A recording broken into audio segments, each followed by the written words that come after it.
Hello everyone, myself Swati. Welcome you all in Krishna classes. Today I will show you B.Ed part 2nd question of assessment for learning BCC 9. This question is Patliputra and this video will helpful if you are going to give your B.Ed part 2nd exam. So you can see this video. Firstly, I would mention that there is a maximum marks 80 and passing marks 36. The questions comprises 80 marks and you have to get 36 marks for the passing marks, and there is also 20 marks for the practical, and total overall marks is 100 marks. And for this question there is 100 marks overall.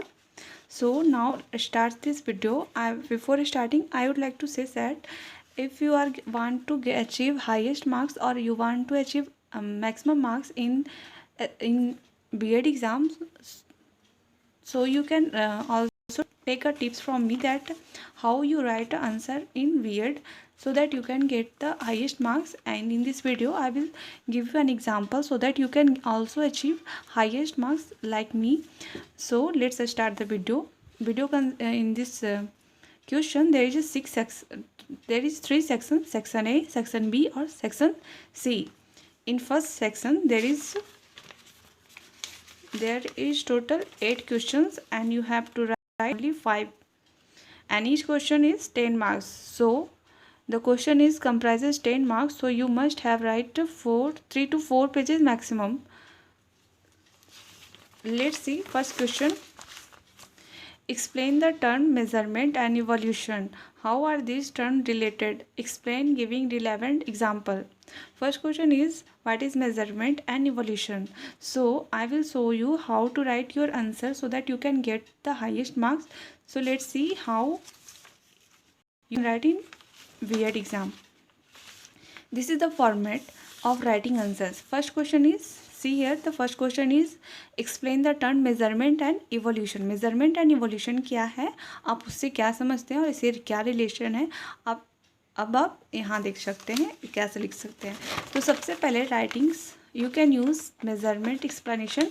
Firstly you have to write measurement definitions. क्या करना है आपको, measurement का definition लिखना है.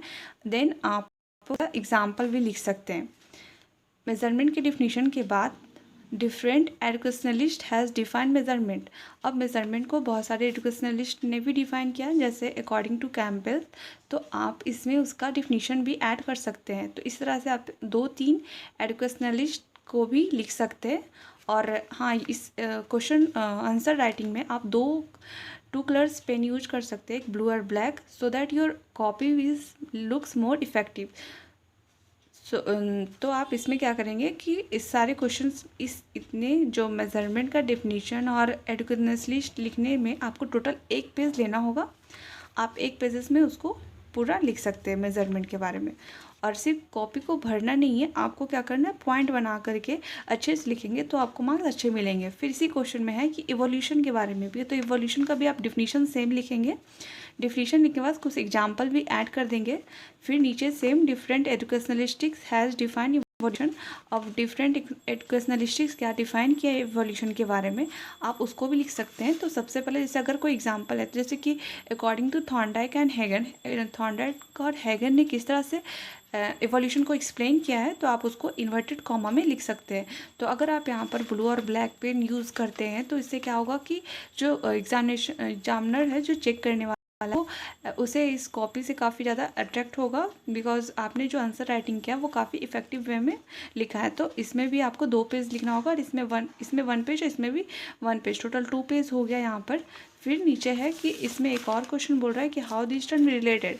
अब related कैसे है आपका ये दोनों टर्म, तो उसके लिए क्या करना है कि आपको यहाँ पर डिफ्रेंसिएशन टैप लिखना है. जैसे कि आप एक तरफ मेजरमेंट एक तरफ इवोल्यूशन लिख सकते हैं, तो मेजरमेंट और इवोल्यूशन दोनों के बीच में आप डिफरेंसेस लिख सकते हैं. ये कम से कम 1.5 पेजेज आप लिख सकते हैं. फिर जब लास्ट में आप हाफ पेज या फिर हाफ से थोड़ा ज़्यादा कंक्लूज़न लिख सकते हैं.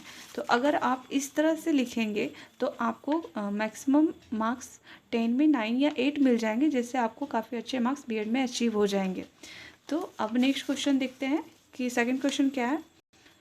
What are the objective types describe their various kinds and with example write their advantages and disadvantages. Second question है। और थर्ड क्वेश्चन क्या है, explain the concept of formative and summative evaluation, describe their roles in evaluating overall learning of learners, substance your answer with appropriate example. Fourth question is describe the assessment of cognitive dimension of learning.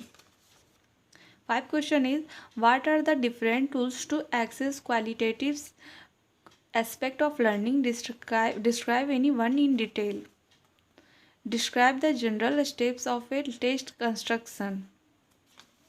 7 is calculate mean for the following frequency distribution. ये आपको mean calculate करना है, यहाँ पर आपको दिया हुआ। Describe the different, 8 number है, describe the different types of examination prevalent in school system today. अब है सेक्शन बी। सेक्शन बी में भी टोटल क्वेश्चन है 6 क्वेश्चन, जिसमें आपको 4 क्वेश्चन करने हैं। तो इसमें भी आपको क्या करना है कि एक क्वेश्चन 4 मार्क्स के हैं, तो एक क्वेश्चन 5 मार्क्स के हैं, तो आप इसमें मैक्सिमम 2 to 3 पेजेस लिख सकते हैं, जिससे आपको मार्क्स मिल जाएंगे अच्छे। तो फर्स्ट में है blue print of a test, second choice based credit system, C third में role of ICT in improving quality of examination, D में है characteristics of normal probability curves, E में है graphical representation of data, F में characteristics of a good test. ये हो गया section B.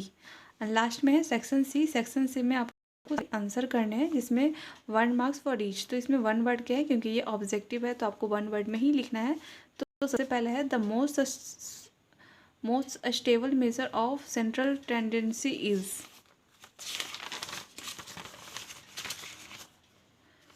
B number में है taxonomy of cognitive dimension of learning was given by. C में है normal probability curves continue to infinite in both direction, hence it is called. D में है the formula to calculate Spearman rank differentiates correlation coefficient is. When there is a perfect positive correlation between two variables, the value of correlation coefficient is. F is an interview schedule is prepared to assess fill in the blanks aspect of learning. G is first quartile is equal to fill in the blanks percentile. H में है percentiles divide serials into fill in the blanks equal parts. I में है in your syllabus 1 credit is equal to fill in the blanks hour of theory. J में है Likert scale is use to access. तो ये questions हो गए complete. तो अगर आपको अच्छे मार्क्स चाहिए तो आप इस तरह के फॉर्मेट्स यूज कर सकते हैं, so that you can also achieve weighted marks in your BEd. अगर इसके बाद आपको और भी कुछ जानकारी चाहिए हो तो आप कमेंट में कमेंट कर दें, जिससे मैं आपके आंसर दे सकूं। Thanks for watching, see you in the next video.